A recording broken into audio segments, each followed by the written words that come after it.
और दिल्ली धमाके में इस समय एक बड़ी खबर आ रही है। जो लाल इको स्पोर्ट कार जिसकी की तलाश की जा रही थी बहुत सरगर्मी से, वो बरामद कर ली गई है। और ये बहुत बड़ी खबर है दिल्ली धमाके से जुड़ी हुई। लाल इको स्पोर्ट कार जिसके बारे में कहा जा रहा था कि ये दूसरी कार है जिसमें कि विस्फोटक हो सकता है, उस कार को बरामद कर लिया गया है। हरियाणा से लाल इको स्पोर्ट कार बरामद कर ली गई है और दिल्ली नंबर की ये जो कार है जिसके बारे में कहा जा रहा था कि ये डॉक्टर उमर उन नबी के नाम पर रजिस्टर्ड थी और जो दो गाड़ियां धमाकों से जुड़े हुए विस्फोटक को लेकर निकली थी, छापेमारी के बाद गिरफ्तारी के डर से जब डॉक्टर उमर भागा तो अपने एक सहयोगी के साथ भागा था और जो दूसरी कार थी संभवतः उसमें भी विस्फोटक हो सकता है, ये आशंका जताई जा रही थी और वो कार अब बरामद कर ली गई है, लाल रंग की इको स्पोर्ट कार।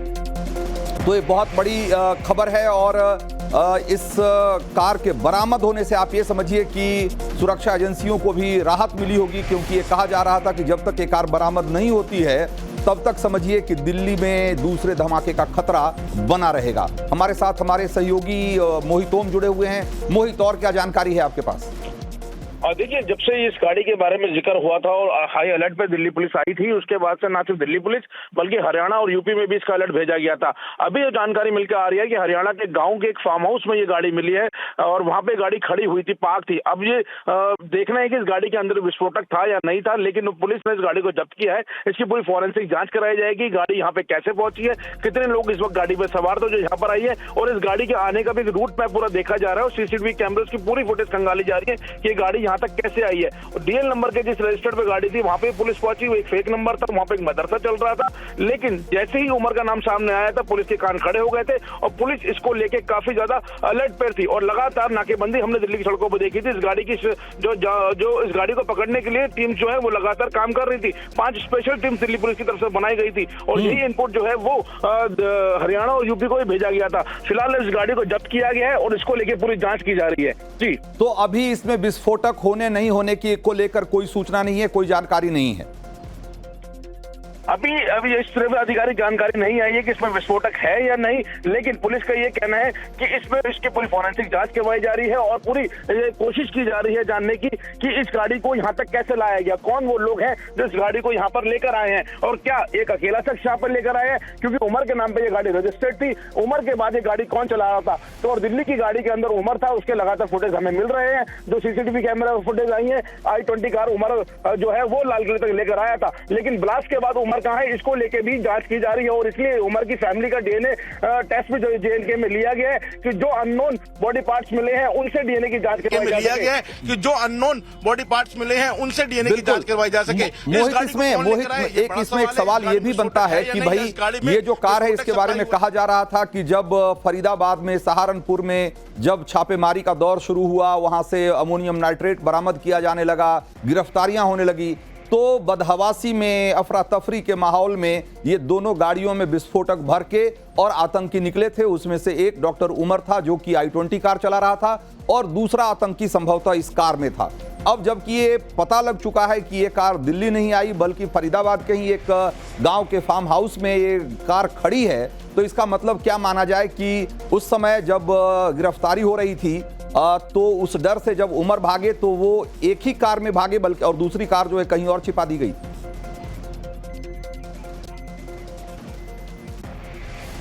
बिल्कुल ये संभव है कि अगर उमर दिल्ली की तरफ आया है तो इस गाड़ी को कोई दूसरा संदिग्ध जो है या उमर के टच में जो दूसरा आदमी था वो लेके गया है। लेकिन दिल्ली पुलिस का ये भी कहना था शुरुआती जांच में, जो दिल्ली पुलिस सूत्र कह रहे थे कि i20 में भी 3 लोग थे, जो 3 लोग कहीं और किसी जगह रुके हैं, वहां से इस गाड़ी को लिया है क्योंकि गाड़ी डीएल नंबर की गाड़ी है। हो सकता है दिल्ली के आसपास ही ये गाड़ी हो, क्या पता दिल्ली में यहाँ पे आके चेंज किए हो। तो अभी कई सारे सवाल जो है वो पुलिस की जांच में सामने आने हैं। अगर इसके अंदर विस्फोटक था और विस्फोटक अभी पुलिस को नहीं मिला है तो फॉरेंसिक में सामने आ जाएगा, क्योंकि कई टीम जो है वो इस वक्त मौके पर पहुंची है। खासकर डॉग स्क्वाड की मदद से भी इसको पूरा खंगाला जा रहा है और जांच की जा रही है क्या इसके अंदर विस्फोटक था या नहीं था। तो फॉरेंसिक की जो रिपोर्ट्स है उसके आने के बाद क्लियर हो जाएगा। लेकिन बड़ा सवाल यह है कि गाड़ी वहां तक कैसे पहुंची। हमारे दूसरे सहयोगी पुलकित भी हमारे साथ जुड़ गए हैं। पुलकित, आपके पास क्या जानकारी है इस लाल इको स्पोर्ट कार को लेकर? देखिए, अभी जो जानकारी मिल रही है वो ये कि इस गाड़ी की जांच की जा रही है। इस गाड़ी के ओनर से लेकर तमाम रिकॉर्ड्स खंगाले जा रहे हैं कि आखिर ये गाड़ी वहां तक कैसे पहुंची, किस चीज में इस्तेमाल किया गया गाड़ी को, क्योंकि i20 के अंदर विस्फोटक था, ये तो सार्वजनिक था। जैसे ही ये ब्लास्ट हुआ उसके बाद तमाम रिपोर्ट्स में पता चल गया, लेकिन इको स्पोर्ट्स ये गाड़ी वहां तक कैसे पहुंची, इसका इस्तेमाल दिल्ली ब्लास्ट में कैसे किया गया, और उमर जो एक डरा हुआ था लगातार अरेस्टिंग से और अपने जो चीजें थी उन्हें छुपाने की कोशिश कर रहा था, तो उसने इस गाड़ी को वहां पे क्यों रखा, कौन लोग थे जो इस गाड़ी का इस्तेमाल कर रहे थे उस वक्त, तो तमाम चीजों पर जांच शुरू हो गई है। अभी भी दिल्ली पुलिस की स्पेशल सेल अंदर है, एनआईए अंदर है यूनिवर्सिटी के अंदर, और कोशिश ये की जा रही है, क्राइम ब्रांच भी कोशिश कर रही है कि उमर से जुड़े हुए तमाम चीजें खंगाली जा सके। पुलकित, ये जो गांव जिसके बारे में कहा जा रहा है खंडावली, जिसके फार्म हाउस में एक कार मिली है, वो जो अल फलाह यूनिवर्सिटी है वहां से, उस कैंपस से कितनी दूरी पर है ये गांव? देखिए ये यहाँ से थोड़ी दूरी पर है, खंडावली गांव है, और अभी क्योंकि अगर हम देखें जो फरीदाबाद वाली लोकेशन थी जहां से गाड़ी खरीदी गई थी, उसकी लोकेशन भी ज्यादा दूर नहीं थी, यहाँ से मुश्किल से 17 से 18 किलोमीटर की दूरी पर थी जहां से वो गाड़ी खरीदी गई थी। तो अब खंडावली गांव की लोकेशन पर भी जांच शुरू की गई है। जी अच्छा, तो इसका मतलब ये माना जाए कि ये जो डॉक्टरों का पूरा जो नेटवर्क था, आतंकियों का जो नेटवर्क था, इसने वहां पर लोकल जो लोग हैं उनके साथ भी अपना एक नेटवर्क बना लिया था, एक इस तरह का रिश्ता बना लिया था कि उनसे उनको एक तरीके से मदद मिल रही थी, क्योंकि इस तरीके से जो गाड़ी पूरी सुरक्षा एजेंसियों की निगाह में हो और जिसको तलाशने के लिए पूरे देश की, या यूं कहें कि पूरे एनसीआर की पुलिस लगी हुई हो, उसको अगर वहां पर किसी लोकल ने अपने यहां छुपा रखा था, तो इसका मतलब ये माना जाए कि इन आतंकियों को वहां लोकल सपोर्ट भी हासिल था। देखिए जाहिर तौर पर अगर आप इस एरिया को समझेंगे तो इस हॉस्टल के, इस यूनिवर्सिटी के अंदर सब कुछ अंदर ही मौजूद है, चाहे वो रहने की जगह हो, खाने की कैंटीन हो, और या फिर आपको सैलून हो, सारी फैसिलिटी हॉस्टल के अंदर दी गई है। लेकिन उसके बावजूद भी पास के जो रेजिडेंशियल है एरिया है वहां पर इन लोगों का घर लेना, और सबसे बड़ी बात यह है कि इलाके के लोगों का सपोर्ट, क्योंकि जितना विस्फोटक रखा गया, चाहे वो पहले जो विस्फोटक बरामद हुआ हो या फिर गाड़ियां देना, घर देना, ये कहीं ना कहीं इस ओर इशारा करता है कि लोकल सपोर्ट बहुत ज्यादा था। यही वजह कि दिल्ली पुलिस, हरियाणा पुलिस और जेएनके पुलिस की लगातार टीमें आसपास के इलाकों में सर्च कर रही हैं। वहां से लोगों को हिरासत में लिया जा रहा है, उनसे पूछताछ की जा रही है कि कौन कौन से लड़के ऐसे थे या डॉक्टर्स ऐसे थे जो हॉस्टल में रहने के बावजूद भी यहां पर घर लेकर रह रहे थे। उनसे पूछताछ की जा रही है कि किन लोगों का यहां पर लगातार संपर्क रहा है। बिल्कुल, आप बने रहिए हमारे साथ। हमारे एक और सहयोगी जुड़ गए हैं, अनुज, और उनके पास एक और बड़ी खबर है। खबर यह है कि धमाके से पहले एक मस्जिद में गया था डॉक्टर उमर, यह बात कही जा रही है, और दिल्ली के कमला मार्केट इलाके में उमर गया था, और वहां कमला मार्केट इलाके में भी वो 10 मिनट रुका था, और उसके बाद कमला मार्केट से निकलकर वो लाल किले की तरफ आया था, और इस बीच में एक मस्जिद में भी गया था। वो मस्जिद कौन सी थी और उसका क्या मकसद था, यह भी एक बड़ा सवाल है, और ये सूत्रों के हवाले से मिल रही है हमें खबर। हम जरा चलते हैं अनुज के पास। अनुज, और क्या जानकारी मिल रही है इसके बारे में आपको? जी पता ये लग रहा है कि जब जहां तक डॉक्टर उमर की बात करें, वो बदरपुर बॉर्डर से जब एंट्री लेता है, उसके बाद वो कहीं ना कहीं जो रूट वो लेता है नई दिल्ली होते हुए, मयूर विहार होते हुए, उसके बाद अरुणा आसफ अली रोड पर आता है, जहां पर वो गाड़ी को रोकता है और करीब 10 मिनट के लिए वो कमला मार्केट के एक मस्जिद में जाता है, जहां 10 मिनट रुकने के बाद वहां से निकलता है और उसके बाद वो लाल किले की तरफ आता है, जिसके बाद वो गाड़ी को पार्क करता है और करीब 3 घंटे तक गाड़ी जो है वो पार्किंग में रहती है, जहां वो गाड़ी के अंदर रहता है, और उसके बाद वो वहां से निकलता है, जिसके बाद ये ब्लास्ट होता है। तो जाहिर तौर पर जानकारी ये मिल रही है कि 10 मिनट के लिए वो कमला मार्केट के एक मस्जिद में भी गया था, जहां वो रुका था। हालांकि अभी ये नहीं पता चल पाया कि वहां पे उसने क्या वो किसी से मिला या वो नमाज के लिए वहां पर गया था। ये तमाम चीजें अभी जानकारी इकट्ठा की जा रही है। लेकिन कमला मार्केट की मस्जिद में एक और बात बहुत महत्वपूर्ण है कि ये कहा जा रहा है कि 8:13 पर सुबह में वो गाड़ी जो है i20 दिल्ली में बदरपुर बॉर्डर से दाखिल होती है, और उसके बाद जो धमाका होता है वो 6:52 यानी कि शाम में करीब 11 घंटे के बाद होता है। तो इस 11 घंटे के दौरान ये डॉक्टर उमर दिल्ली की सड़कों पे या तो घूम रहा था या छिपने की जगह तलाश रहा था या अपने टारगेट को तलाश रहा था, धमाके करने के लिए सही जगह सही मौके की तलाश में था। ये सारी बातें हैं जिसका कि जवाब अभी दिल्ली पुलिस और जो जांच एजेंसियां हैं उनको इसका जवाब तलाशना है। मैं ये जानना चाह रहा हूं कि अभी ये जो बात आ रही है कि वो 10 मिनट के लिए कमला मार्केट गया था, लेकिन मैं कह रहा हूं कि वो 11 घंटे कहां रहा। 3 घंटे ठीक है पार्किंग में रहा, लेकिन बाकी समय वो क्या करता रहा, इसके बारे में जब तक जानकारी नहीं मिल जाती है तब तक उसका जो पूरा नेटवर्क है और उसका जो पूरा मोडस ऑपरेंडी था उसको समझना मुश्किल होगा। जी बिल्कुल, और यही वजह है कि अब जांच का जिम्मा जो है एनआईए को सौंपा गया है। लेकिन जो रूट मैप अभी तक सामने आया है उसके मुताबिक वो 8:13 पर बदरपुर बॉर्डर के टोल पर वो दिखता है। उसके बाद ओखला इंडस्ट्रियल एरिया होते हुए वो नई Delhi Connaught place, Mayur Vihar phase 1 और अरुणा आसफ अली रोड पर आता है। अरुणा आसफ अली रोड पर वो उसकी गाड़ी करीब 30 से 40 मिनट के आसपास रुकती है और जिसके बाद वो 10 मिनट के लिए कमला मार्केट की मस्जिद में भी जाता है। इतना ही नहीं, ये भी जानकारी मिली है कि इस दौरान वो सुनहरी मस्जिद के आसपास कई बार गाड़ियों को अपने घुमाता भी है। 3:19 के आसपास वो सुनहरी मस्जिद के पास जो पार्किंग है वहां पार्क करता है। जाहिर तौर पर कुछ समय ऐसे हैं जिसके बारे में अभी तक जानकारी नहीं मिल पाई है, क्योंकि निश्चित तौर पर 8:13 पे एंट्री करने के बाद करीब 5 से 6 घंटे का जो समय है, इस दौरान वो कहां गया, इस चीजों को लेकर अभी पूरी जानकारी इकट्ठा की जा रही है, जिससे साफ हो पाएगा कि आखिरकार जो इसकी प्लानिंग थी वो क्या थी। क्या वाकई में लाल किले के पास ब्लास्ट करना था या ये हड़बड़ी का एक नतीजा था। तो इसी को लेकर जांच एजेंसियां जो हैं वो तमाम कड़ियां जोड़ने की कवायद कर रही हैं और जो रूट है उसकी सीसीटीवी फुटेज जो है वो इकट्ठा करने की कवायद की जा रही है। कुछ सीसीटीवी फुटेज जो है वो दिल्ली पुलिस के हाथ लगे हैं, जिसके आधार पर उसके रूट मैप को जो है वो एस्टैब्लिश किया जा रहा है। बिल्कुल।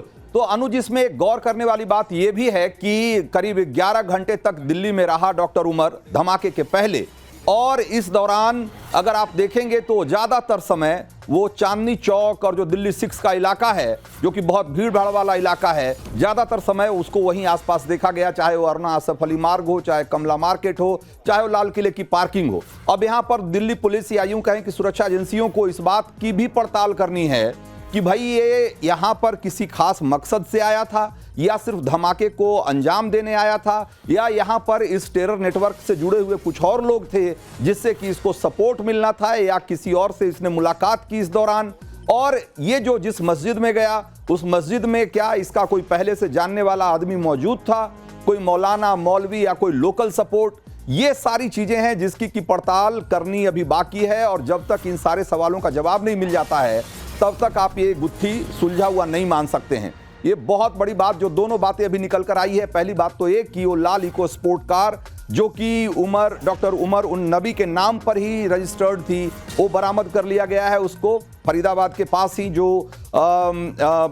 एक खंडावली गांव है, वो खंडावली गांव के पास से उसको बरामद किया गया है। और दूसरी बात ये कि ये बात निकल कर आई है कि ये कमला मार्केट और वहां पर मौजूद एक मस्जिद में गया था। ये दोनों ही बातें बहुत महत्वपूर्ण है, क्योंकि यहां से इस टेरर नेटवर्क का दिल्ली में क्या कनेक्शन था, दिल्ली में इसके कौन कौन से लोग थे, ये जानने में इससे बहुत मदद मिल सकती है।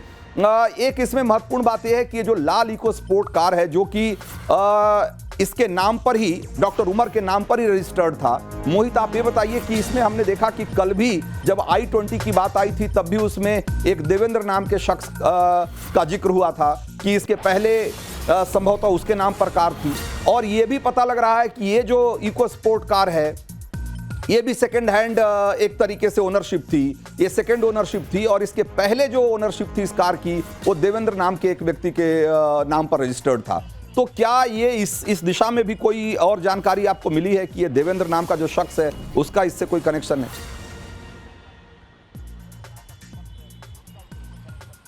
बिल्कुल देखिए, जो दोनों कारें इनके पोजीशन के पास से अब मिली हैं या कई एक कार को धमाके में इस्तेमाल किया गया, दूसरी कार जो पुलिस ने जब्त की है उसमें अब ये पता लग रहा है कि दोनों कार के अंदर देवेंद्र एक बार ऑनर रहा है। जो i20 कार थी उसके सेकंड ऑनरशिप जो है देवेंद्र के पास थी, उसने उस कार को सेकंड हैंड कार खरीदा था। और दूसरी गाड़ी जो मिली है इको स्पोर्ट्स का, जो लाल रंग की गाड़ी इसके हमारे बात कर रहे हैं, उसकी फर्स्ट ऑनरशिप देवेंद्र के पास है। अब पुलिस ये जांच कर रही है कि दोनों देवेंद्र एक ही है। उस देवेंद्र का जो एड्रेस है वो ओखला इंडस्ट्रियल एरिया के पास मिला है। हालांकि पुलिस की एक टीम एक बार वहां विजिट कर चुकी है, लेकिन देवेंद्र वहां पुलिस को नहीं मिला है। लेकिन पुलिस का कहना है कि अगर दोनों गाड़ियों में नाम देवेंद्र का आ रहा है तो इस मामले में जांच और तेज की जाएगी। क्या ये देवेंद्र एक कॉमन शख्स है या कोई अलग अलग है? लेकिन जिस तरीके से जो गाड़ियों का इस्तेमाल हुआ है और गाड़ियां जो पुलिस को मिली है, उनमें ये बात निकल कर जरूर आई है कि फेक पते के ऊपर जो गाड़ियां जो है वो ली जा रही थी। और जो अब इको स्पोर्ट्स कार है, इसके जो डॉक्यूमेंट लगाए गए थे वो भी फेक डॉक्यूमेंट्स है। जो गोकुलपुरी का एक मदरसा था उसके एड्रेस पे ये गाड़ी ली गई थी, जो नबी के नाम पर, जो सेकंड ओनरशिप उसके पास है, उमर के पास। तो फिलहाल पुलिस अब उस मदरसे के भी लोगों को भी हिरासत में लिया है, वहां उनसे भी पूछताछ कर रही है कि जो डॉक्टर उमर है उसका इस मदरसे क्या लेना देना था। और लेकिन रंजीत जी, जब आप ये बात कर रहे हैं कि 11 घंटे का जो रोड मैप की हम बात कर रहे हैं, तो जो शुरुआती जांच में निकल कर आया है कि अगर ये दिल्ली की तरफ आया है तो ये सिर्फ अटैक करने के मकसद से नहीं था, क्योंकि ये पैनिक अटैक को जो है सुरक्षा एजेंसियां मान रही हैं। और 12 घंटे के भीतर इसने कहीं ना कहीं अपने सपोर्ट सिस्टम भी खोजा है, क्या इसको सपोर्ट मिल जाए और ये वहां से फरार हो जाए। इसलिए अब मैं जरा अनुज से एक सवाल करना चाहता हूं। मोहित, एक मिनट मैं आपको रोकूंगा। अनुज, एक सवाल लोगों के जहन में आ रहा है कि जब ये इको स्पोर्ट कार की बात हुई तो कहा गया कि भाई जब तक ये दूसरी कार नहीं मिल जाती है तब तक ये आप इस खतरे को नजरअंदाज नहीं कर सकते कि एक दूसरी कार घूम रही है जिसके भीतर विस्फोटक रखा हो और वो कहीं भी धमाका कर सकती है। तो अब इस कार की बरामदगी के बाद ये कह सकते हैं हम कि वो खतरा टल गया है?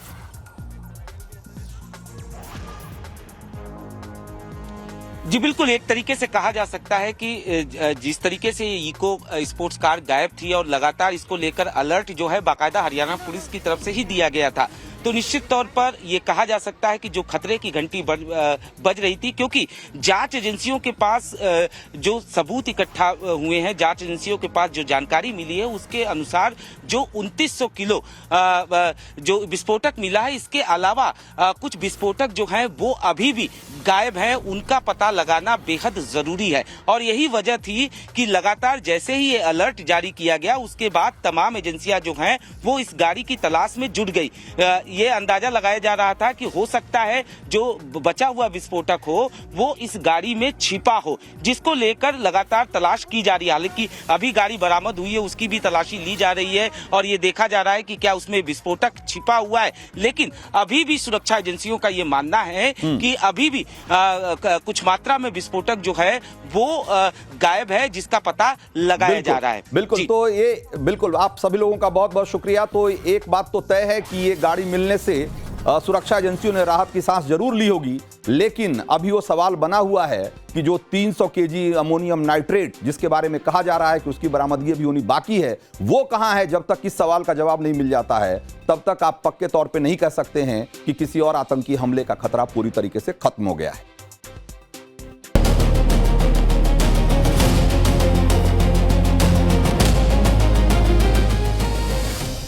तो दिल्ली धमाके के 48 घंटे बीत चुके हैं और देश की तमाम बड़ी सिक्योरिटी एजेंसियां अभी भी इस धमाके के पीछे की साजिश का पर्दाफाश करने में जुटी हुई है, लेकिन उसके सामने कई चुनौतियां हैं।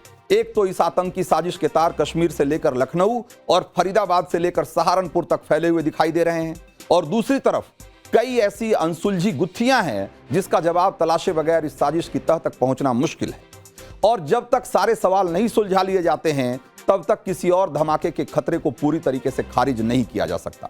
इसीलिए हर सवालों के बाद उठ रहे या हर खुलासे के बाद उठ रहे जो सवाल हैं उनका जवाब तलाशना जरूरी है। और इसमें सबसे पहला और सबसे बड़ा सवाल यह है कि क्या आतंकियों के जिस नेटवर्क ने दिल्ली धमाके को अंजाम दिया, क्या वो और बड़े धमाके करने के बारे में सोच रहे थे? क्या उनके नेटवर्क के पास एक्सप्लोसिव और आतंकियों की खेप अभी भी बाकी है? तो यह सवाल क्यों उठ रहा है, ये जरा समझिए। हम आपको ये बता चुके हैं कि कैसे फरीदाबाद में छिपे आतंकियों के पास से 2900 किलोग्राम विस्फोटक बरामद किया गया था, लेकिन अब यह जानकारी सामने निकल कर आ रही है कि आतंकियों के इस नेटवर्क के पास 2900 किलोग्राम नहीं बल्कि 3200 किलोग्राम विस्फोटक पहुंच चुका था। और इसी वजह से दावा किया जा रहा है कि अभी भी इस आतंकी नेटवर्क के पास करीब 300 किलोग्राम विस्फोटक हो सकता है, जो एक नहीं बल्कि कई बड़े धमाके को अंजाम देने के लिए काफी है। एक बार को यह मान भी लिया जाए कि दिल्ली धमाके में अगर उसी फरीदाबाद के आतंकी मॉड्यूल ने अंजाम दिया है उसको, जैसा कि शुरुआती सबूत इशारा भी कर रहे हैं, तो दिल्ली धमाके में कहा जा रहा है कि करीब 80 किलोग्राम अमोनियम नाइट्रेट का इस्तेमाल किया गया इस धमाके के लिए। फिर भी जो बाकी का बचा हुआ 220 किलोग्राम विस्फोटक है वो कहां है, ये एक बहुत बड़ा सवाल है। और ऊपर से हमने दिल्ली में यह भी देख लिया है कि 80 किलोग्राम अमोनियम नाइट्रेट कितना बड़ा विस्फोट कर सकता है, कितनी बड़ी तबाही ला सकता है। ऐसे में 220 किलोग्राम विस्फोटक और क्या कर सकता है, आप इसका अंदाजा लगा सकते हैं। एजेंसीज के सामने इस वक्त सबसे बड़ी चुनौती बचे हुए अमोनियम नाइट्रेट को बरामद करना है और इसी बचे हुए एक्सप्लोसिव की तलाश में एजेंसियां देश भर में रेड भी मार रही हैं। और जहां तक यह सवाल है कि इस आतंकी नेटवर्क के पास इतनी बड़ी मात्रा में विस्फोटक पहुंचा कैसे, तो इसको लेकर यह कहा जा रहा है कि आतंकवादियों तक ये विस्फोटक बांग्लादेश और नेपाल के रास्ते आया था। दावा किया जा रहा है कि किसी फर्टिलाइजर कंपनी से अमोनियम नाइट्रेट चोरी किया गया था और उसके बाद चोरी छिपे उसको इन आतंकियों के नेटवर्क तक पहुंचाया गया। अब तक की जांच में जितने खुलासे हुए हैं उसके बाद एक और सवाल उठ रहा है कि आतंक के इस नेटवर्क के टारगेट पर सिर्फ देश की राजधानी दिल्ली ही थी या कुछ और शहर भी इसके निशाने पर थे। तो अब तक की जांच में यह बात सामने आई है कि दिल्ली में हुआ धमाका अफरा तफरी में हुआ। कश्मीर से लेकर फरीदाबाद और सहारनपुर तक पुलिस की छापेमारी और गिरफ्तारी के बाद आतंकियों का एक गिरोह भयानक दबाव में था। गिरफ्तारी से बचने के लिए डॉक्टर उमर और उसका एक और साथी 2 गाड़ियों में विस्फोटक भरकर भाग निकला था और डॉक्टर उमर की कार से लाल किले के सामने विस्फोट हुआ, लेकिन कहा जा रहा है कि उसका असली टारगेट लाल किला नहीं था। फरीदाबाद से जिन आतंकियों को पुलिस ने पकड़ा उन्होंने यह बताया है कि उनके टारगेट पर उत्तर प्रदेश के कई बड़े मंदिर थे और खास तौर पर इन्होंने अयोध्या और वाराणसी पर हमले की साजिश रची थी। दावा यह भी किया जा रहा है कि पुलिस के शिकंजे में जो डॉक्टर शाहीन आई है उसने अयोध्या को दहलाने के लिए एक बड़ी साजिश रची थी और अयोध्या में मौजूद स्लीपर सेल को इसके लिए एक्टिवेट कर दिया गया था। लेकिन इससे पहले कि वो अपने नापाक मंसूबों को अंजाम दे पाते, उससे पहले ही पुलिस इनके ठिकाने तक पहुंच गई। और फिलहाल देखिए इस खुलासे के बाद काशी के प्रमुख जो मंदिर है यानी काशी विश्वनाथ मंदिर, उसके बाहर किस तरीके से सिक्योरिटी के अरेंजमेंट किए गए हैं वो हम आपको तस्वीरों में दिखाने की कोशिश कर रहे हैं कि इस खुलासे के बाद जो स्पेशल कमांडोज हैं उनकी तैनाती इस वक्त मंदिर परिसर के बाहर कर दी गई है। आप देखिए कि अत्याधुनिक जो असलहे हैं उनके उससे लैस जो ये कमांडो हैं वो दिन रात काशी विश्वनाथ मंदिर और उसके साथ साथ जो ज्ञानवापी मस्जिद है उसकी सिक्योरिटी कर रहे हैं, क्योंकि लंबे समय से ये जो मंदिर है वो आतंकियों के हिट लिस्ट में है। और इसके साथ साथ सिर्फ काशी विश्वनाथ मंदिर ही नहीं बल्कि इसके अलावा संकट मोचन मंदिर और कैंट रेलवे स्टेशन के साथ ही गंगा जो प्रमुख घाट है गंगा के वहां पर भी कुछ इसी तरीके की सिक्योरिटी के अरेंजमेंट किए गए हैं। पूरा हमारा ड्रोन टीम को भी अलर्ट किया गया। टोटल 10 ड्रोने हैं और पूरा 10 ड्रोन को इस्तेमाल करके पूरा हमारा काशी एरिया में लगातार एरियल सर्वेलेंस किया जा रहे हैं और साथ ही साथ जो हमारा भीड़भाड़ इलाका एरिया है उसमें भी विशेष रूप से नजर रखा जा रही है। नजर रखा है तो आप ये समझिए कि किस तरीके से वाराणसी के जो प्रमुख धर्म स्थल है और इसके साथ ही प्रमुख जो स्थल है वहां पर किस तरीके से चौकसी बरती जा रही, उसकी तस्वीर हम आपको दिखा रहे थे। तो इसी बीच आतंकियों से पूछताछ में जानकारी भी सामने निकल कर आ रही है कि लाल किले पर धमाके के आरोपी डॉक्टर उमर का पहले प्लान कुछ और था। वो 6 दिसंबर यानी कि विवादित ढांचा गिराए जाने वाली तारीख पर धमाका करना चाहता था, लेकिन एजेंसियों की मुस्तैदी की वजह से उसे अपना प्लान बदलना पड़ा। तो क्लियर कट में अब आगे बढ़ते हैं और आपको ये बताते हैं कि इस टेरर नेटवर्क के सबसे बड़े सेंटर के तौर पर कौन सा इलाका उभर कर सामने आ रहा है।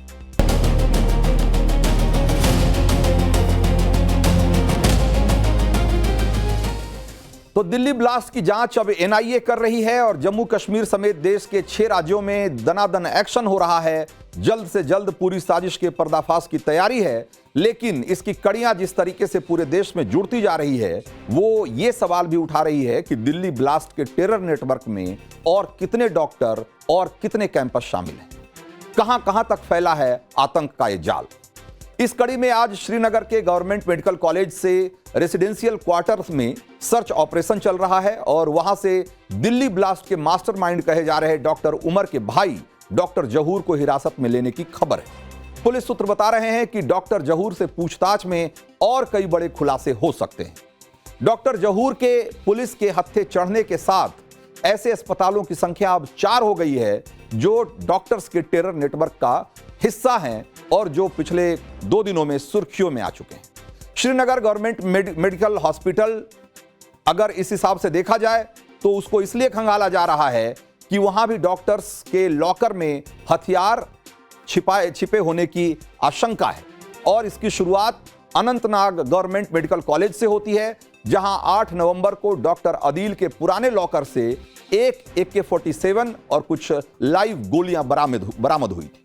डॉक्टर अदील की गिरफ्तारी 6 नवंबर को यूपी के सहारनपुर के फेमस मेडिकेयर हॉस्पिटल से हुई थी, जहां की सीनियर रेजिडेंट के तौर पर यह आदमी काम कर रहा था और उसी से पूछताछ में फरीदाबाद के अल फलाह मेडिकल रिसर्च सेंटर का नाम सामने आया और फिर डॉक्टर्स की पूरी लिंक एक एक करके खुलती चली गई, जो अपने व्हाइट कॉलर जॉब के पीछे छिपकर एक तरीके से टेरर का बड़ा नेटवर्क चला रहे थे। डॉक्टर उमर भी उसी अल फलाह यूनिवर्सिटी के अस्पताल में काम कर रहा था और जैश ए मोहम्मद की महिला ब्रिगेड की जो इंडिया हेड है डॉक्टर शाहीन भी इसी अस्पताल में काम कर रही थी। डॉक्टर शाहीन की कार से AK-47 समेत बहुत सारे असॉल्ट राइफल और पिस्टल बरामद किए गए। जिस तरह से ये कड़ियां आपस में जुड़ रही हैं, वो बता रही है कि कश्मीर से देश की राजधानी दिल्ली तक सीधी पहुंच बनाने के लिए डॉक्टर्स के टेरर नेटवर्क को खड़ा किया जा रहा था और इसके लिए फरीदाबाद के अल फलाह मेडिकल सेंटर को एक बड़ा अड्डे के तौर पर इस्तेमाल किया जा रहा था। फरीदाबाद शहर से करीब 20 किलोमीटर दूर दहौज गांव में बनी ये यूनिवर्सिटी 76 एकड़ में फैली हुई है और अगर देखेंगे तो उस हिसाब से इसका कैंपस बहुत बड़ा है। अगर अंदाजा लगाने के लिए अगर इसको कहें तो दिल्ली का जो इंडिया गेट है उसका जो पूरा इलाका है वो 25 एकड़ में फैला हुआ है। आप सोचिए कि उससे 3 गुना ज्यादा बड़ा है यूनिवर्सिटी। तो एक तो डॉक्टरी जैसा सम्मानित पेशा और फिर इतने बड़े कैंपस के भीतर होना, तो आपको एक आतंकी के तौर पर ऑपरेट करने के हिसाब से ये एक बहुत मुफीद जगह साबित हो रही है। अब जांच एजेंसियों ने पड़ताल शुरू की है तो अल फलाह यूनिवर्सिटी की चौंकाने वाली परतें भी खुलने लगी। इस यूनिवर्सिटी से डॉक्टर निसार उल हसन नाम का एक डॉक्टर फरार पाया गया। जांच में यह पता चला कि डॉक्टर निसार वही डॉक्टर है जिसे आतंकी लिंक के खुलासे के बाद श्रीनगर मेडिकल कॉलेज से बर्खास्त कर दिया गया। वो कश्मीर से साल 2023 से फरार चल रहा था। गजब तो यह है कि अल फलाह मेडिकल यूनिवर्सिटी में उसे सीनियर रेजिडेंट डॉक्टर की नौकरी दे दी गई। नवभारत के पास इस बात के सबूत भी मौजूद हैं और ये जो डॉक्टर निसार है, निसार उल हसन, ये उसकी बर्खास्तगी का लेटर है जिसमें उसके आतंकियों से लिंक का साफ साफ जिक्र किया गया है। डॉक्टर निसार के आतंकी बैकग्राउंड को जानते हुए भी उसे अल फलाह यूनिवर्सिटी में नौकरी कैसे मिल गई, किसने दे दी, एक बहुत बड़ा सवाल है। और जम्मू कश्मीर पुलिस समेत जो स्थानीय पुलिस है उसकी फरारी और उसके टेरर लिंक की जानकारी उसको क्यों नहीं दी गई और क्यों डॉक्टर निसार को अल फलाह में रेजिडेंट डॉक्टर जैसा महत्वपूर्ण पद दिया गया, जो कि जूनियर डॉक्टरों और इंटर्न्स को मेडिकल ट्रेनिंग देने, मेडिकल केस सुपरवाइज करने और यहां से लेकर जो बाहर से आने वाले डॉक्टर, कंसल्टेंट सबसे जोड़कर रखने में एक तरीके से एक की ओहदा होता है, एक महत्वपूर्ण ओहदा होता है। तो ऐसे ओहदे पर उसको क्यों तैनात किया गया? क्या डॉक्टरों का टेरर लिंक खड़ा करने के लिए उसे अल फलाह में सेट किया गया था? ये वो सवाल हैं जो कि अल फलाह मेडिकल यूनिवर्सिटी को भी जांच के दायरे में ला खड़ा कर रहे हैं। यह बात भी पब्लिक डोमेन में है कि इस यूनिवर्सिटी को अरब कंट्रीज से विदेशी फंडिंग मिलती रही। यहां कश्मीर के छात्रों की बड़ी संख्या में मौजूदगी है और उन्हें बड़ी संख्या में यहां एडमिशन मिलता रहा है और कश्मीरी डॉक्टरों को भी खास तौर से यहां पर नौकरी पर रखा जाता रहा। इस बात को अभी तक किसी ने गंभीरता से नहीं लिया था, लेकिन डॉक्टरों के टेरर लिंक के खुलासे के बाद खुफिया एजेंसियां अब इसकी चीरफाड़ में लग गई हैं। डॉक्टर निसार उल हसन तो फरार है, लेकिन उसकी बेटी को हिरासत में ले लिया गया। वो भी अल फलाह यूनिवर्सिटी की छात्रा निकली और उसके अलावा 1 दर्जन से ज्यादा और संदिग्धों को पुलिस ने आज हिरासत में लिया है और सबसे पूछताछ की जा रही है। तो ये वो लोग हैं जो डॉक्टर मुजम्मिल, डॉक्टर उमर और डॉक्टर शाहीन के बेहद करीबी माने जाते हैं। कहा जा रहा है कि इनसे पूछताछ में दिल्ली ब्लास्ट की साजिश की एक को लेकर और भी खुलासे हो सकते हैं और इस साजिश की और भी कड़ियां खुलकर सामने आ सकती हैं। दिल्ली ब्लास्ट की पड़ताल में हो रहे इस खुलासे से खलबली मची हुई है, तो वहीं डॉक्टर्स के टेरर लिंक को झूठा साबित करने के लिए सोशल मीडिया से लेकर सियासत तक उसका एक बड़ा सपोर्ट सिस्टम जैसे खड़ा होता हुआ दिख रहा है। वो ऐसी बेसिर पैर की बातें फैलाने की कोशिश कर रहे हैं जिससे आम जनता को बरगलाया जा सके। कहीं न कहीं सिक्योरिटी की चूक है, इंटेलिजेंस की चूक है। इतना बड़ा खर्चा, इतना बड़ा वो जो है निजाम हमारे मुल्क का है, उसके बाद भी ऐसी जगह पर ब्लास्ट हो जाए। जिन लोगों ने ब्लास्ट किया, इंक्वायरी करके उन्हें फांसी के फंदे पर 6 महीने में चढ़ा देना चाहिए, परंतु झूठ नहीं पकड़ना चाहिए। जिस तरह से मुंबई के ट्रेन के ब्लास्ट में 187 लोग मारे गए, परंतु आज तक किसी को सजा नहीं हुई इसमें। तो क्लियर कट में अब अगली स्टोरी और आपको बताते हैं कि दिल्ली ब्लास्ट का पाकिस्तान और तुर्की कनेक्शन कैसे सामने आ रहा है। तो दिल्ली ब्लास्ट को लेकर हर बीतते पल के साथ नए खुलासे हो रहे हैं और इन खुलासों से एक बात तो साफ हो रही है कि साजिश बहुत बड़ी थी। दिल्ली ही नहीं बल्कि देश के कई शहरों को आतंक की आग में झुलसाने का इरादा था। करीब 1.5 दशक बाद दिल्ली में धमाके हुए और जिनकी जांच जैसे जैसे आगे बढ़ रही है उसके साथ साजिश का शिरा, उसका जो इस जांच में कहीं ना कहीं वो बॉर्डर पार के आतंकी मुल्क पाकिस्तान में मौजूद आतंकी संगठनों की तरफ जा रहा है। सवाल यह है कि क्या इसलिए पाकिस्तान आज खौफ में है? दिल्ली धमाके के बाद पाकिस्तान में हलचल बढ़ी हुई है। पाकिस्तान इस कदर डरा है कि तीनों सेना प्रमुख इमरजेंसी मीटिंग करने में जुटे हुए हैं। खबर यह भी है कि शहबाज शरीफ ने देर रात डीजी ISI और NSA को तलब किया है और इसके अलावा पाकिस्तान की एयरफोर्स ने राजस्थान से लगती सीमा पर पेट्रोलिंग बढ़ा दी है। पाकिस्तान ने अपने सभी एयरफील्ड और एयरबेस के लिए रेड अलर्ट जारी कर दिया है। बताया यह भी जा रहा है कि पाकिस्तान ने अपने खटारा एयर डिफेंस सिस्टम को भी एक्टिवेट कर दिया है। वैसे पाकिस्तान पैदाइशी डरपोक मुल्क है और जिन्ना के मुल्क की जिस तरह की करतूतें रही है उससे पाकिस्तान का एक खौफ एक तरीके से परमानेंट हो चुका है। लेकिन दिल्ली में हुए धमाकों को लेकर हो रही जांच के बाद पड़ोस के आतंकी मुल्क का खौफ और बढ़ने वाला है और अगर वजह जानना चाहते हैं तो जरा गौर से सुनिए। तो शुरुआती जांच में खुलासा यह हुआ है कि दिल्ली में धमाकों के पीछे आतंकी संगठन जैश ए मोहम्मद का हाथ हो सकता है। अजहर मसूद की आतंकी जमात ऑपरेशन सिंदूर के बाद से ही बौखलाई हुई है। भारत के हमले में जैश ए मोहम्मद का हेडक्वार्टर भी पूरी तरीके से तबाह कर दिया गया था और आतंकी मसूद अजहर के दहशतगर्द खानदान से भी कई लोगों को कब्रिस्तान भेज दिया गया और तभी से आतंकी बिलबिलाए हुए। खबर यह भी है कि तुर्की और अफगानिस्तान के नंगरहार प्रांत में बैठे हैंडलर लगातार लाल किले के पास कार में धमाका करने वाले संदिग्ध सुसाइड बॉम्बर उमर और फरीदाबाद मॉड्यूल के अन्य सदस्यों के संपर्क में थे। पहलगाम आतंकी हमले के बाद तुर्की ने किस तरह से भारत से दुश्मनी निभाई ये दुनिया देख चुकी है। अब दिल्ली में लाल किले के पास हुए धमाकों का कनेक्शन भी भारत के लिए दूसरे पाकिस्तान के तौर पर उभरते इस मुल्क से जुड़ रहा है। लाल किला ब्लास्ट केस में जांच एजेंसियां अब तुर्की लिंक की जांच कर रही हैं। पता चला है कि उमर और मुजम्मिल ने तुर्की की यात्रा की थी। दोनों के पासपोर्ट से खुलासा हुआ है कि दोनों आतंकियों ने टेलीग्राम ग्रुप से जुड़ने के बाद तुरंत बाद तुर्की की यात्रा की थी। उमर और मुजम्मिल तुर्की में आतंकी संगठन जैश ए मोहम्मद के हैंडलर से भी मिले थे और तुर्की से लौटने के बाद इस मॉड्यूल ने अपने नेटवर्क को पूरे देश में फैलाने का फैसला किया था। दिल्ली में ब्लास्ट के बाद तुर्की के विदेश मंत्रालय ने ट्वीट किया जिसमें धमाके को सिर्फ विस्फोट बताया गया और वहीं एक दिन बाद इस्लामाबाद में हुए विस्फोट को तुर्की ने आतंकी हमला करार देकर इसकी कड़ी निंदा की है।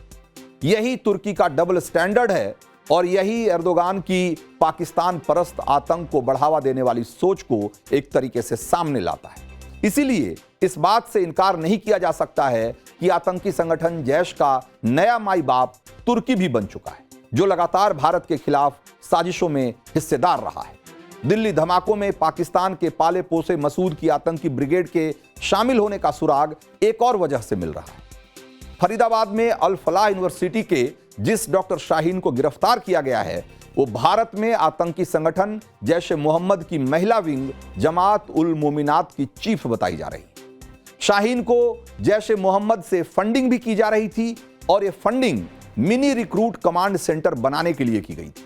आतंकी संगठन ये जो कमांड सेंटर बनाने की तैयारी कर रहा था, उसमें 6 महीने के भीतर इस तरह के कमांड सेंटर बनाए जाने थे और जिसका कि सेंटर सहारनपुर और हापुड़ में बनाया जाना था। शाहीन के पास भारत में महिलाओं को कट्टरपंथी विचारधारा से जोड़ने और उन्हें आतंकी संगठन के लिए भर्ती करने की उनको जिम्मेदारी दी गई थी। मसूद अजहर ने जैश की महिला विंग जमात उल मोमिनात को हाल ही में तैयार किया है और जिसकी कमान मसूद अजहर की बहन सादिया अजहर के हाथ में। सादिया का पति यूसुफ अजहर ऑपरेशन सिंदूर में मारा गया था और बताया जा रहा है कि सादिया के कहने पर ही शाहीन को भारत में जमात उल मोमिनात की कमान दी गई थी। यानी ये महिला जो फरीदाबाद में रहकर डॉक्टरी का ढोंग कर रही थी, असल में वो देश को दहलाने की साजिश में जुटी हुई थी। इसीलिए जांच एजेंसियां साजिश की तह तक जाने की कोशिश कर रही है और जब तक इन सारे सवालों का या ये सारी कड़ियां जो अभी तक बहुत हद तक उलझी हुई हैं, ये सबको सुलझा नहीं लिया जाता है, आपस में इनके सिरे जोड़ नहीं लिए जाते हैं, तब तक इस आतंकी नेटवर्क का पूरा खात्मा हो चुका है, ऐसा हम नहीं मान सकते। तो आज क्लियर कट में इतना ही। मुझे दीजिए इजाजत।